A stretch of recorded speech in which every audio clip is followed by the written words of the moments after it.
ప్రయత్నాలు చేస్తూ ఉన్నా. ఇవాళ ఒక పెద్ద మనిషి ఒక గ్రూప్ లో పెట్టాడు, ఒక పోస్ట్ పెట్టాడు. ఇవాళ సమావేశం పెడుతున్నారు కదా, ఖమ్మ కార్పొరేషన్ చైర్మన్ ఎందుకు పిలవట్లేదని పెట్టాడండి. పోయిన నెల 31వ తేదీ విజయవాడలో ఆయనకి గ్రాండ్ గా సన్మానం చేశాం రాష్ట్ర సమాఖ్య తరఫున.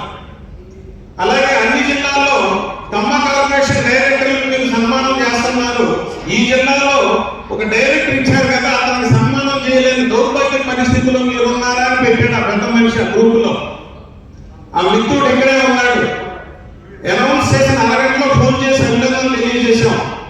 15 రోజుల క్రితం చెప్పాము ఆయనకి, ఒంగోలులో ప్రాంతీయ సదస్సు వేదిక మీద మీకు సన్మానం చేస్తున్నామని.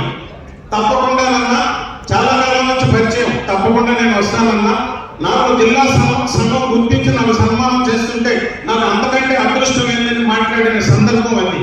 కానీ ఎందుకు ఈ పనికి మాలిన పోస్టింగ్లు ఈ గ్రూపుల్లో పెడుతున్నారో అర్థం కావట్లేదు. దానికి మళ్ళా వెనక బొట్లు ఎట్ట పెడతారు కొంతమంది. అదే మన పరిస్థితి.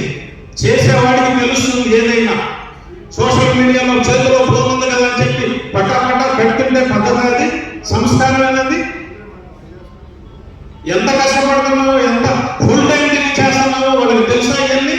చేతిలో ఫోన్ ఉంది కదా వాళ్ళు ఇష్టం వచ్చినట్టు పెడతా ఉంటారు. అదే పద్ధతి. ఇందాక మాట్లాడిన పెద్దలంతా చెప్పారు పాజిటివ్ గా ఆలోచించాలని. ఆ పెట్టే పెద్ద మనుషులు ఒక గంట నుంచి బయటకు వచ్చి మాట్లాడమనండి ఈ సంఘాల గురించి, మాతో ట్రావెల్ చేయమనండి, 2 నెలలు తిరగమనండి, మాతోటి తెలుస్తుంది మేమేం కష్టం చేస్తున్నామో వాళ్ళకి. అదే పద్ధతి.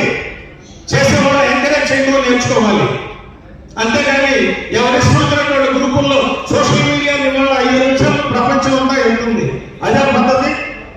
ఎంత ఓపిక పడుతున్నామో, ఎన్ని సమస్యలు పరిష్కరించుకుంటున్నామో, ఎంత సమయంతో ముందుకు పెడుతున్నామో. ఒక నియోజకవర్గంలో సంఘం పెట్టాలంటే 3 సంవత్సరాలైనా కూడా పెట్టలేని నియోజకవర్గాలు ఉన్నాయండి. ఎందుకంటే అక్కడ సహకారం లేక వెంటబడుతున్నాం. రోజు ఫోన్ చేస్తాం, వాట్సాప్ గ్రూప్ ఒకటి క్రియేట్ చేస్తాం, దాంట్లో 200-300 మందిని చేరుస్తాం. వాళ్ళ ద్వారా అక్కడ 2-3 పట్టుకొని సమాఖ్య ఏర్పడటానికి కారణం అవుతున్నాం. ఎంత చేస్తున్నాం. ఎందుకంటే ఎదుటివాడు విమర్శిస్తూ ఉంటే తట్టుకోవచ్చండి, కానీ మన వెనకే తిరిగేవాడు విమర్శిస్తుంటే అది బాధేస్తుంది. ఇందాక కొంతమంది చెప్పారు మనకి మ్యానుఫ్యాక్చరింగ్ డిఫెక్ట్ ఉందండి కొద్దిగా. ఎందుకంటే ఆ డిఫెక్ట్ ఏంటంటే మన పుట్టుకతోనే ఒక అసూయ అనేది మొదలైంది. ఆ దరిద్రాన్ని కనుక పోగొట్టుకుంటే ఈ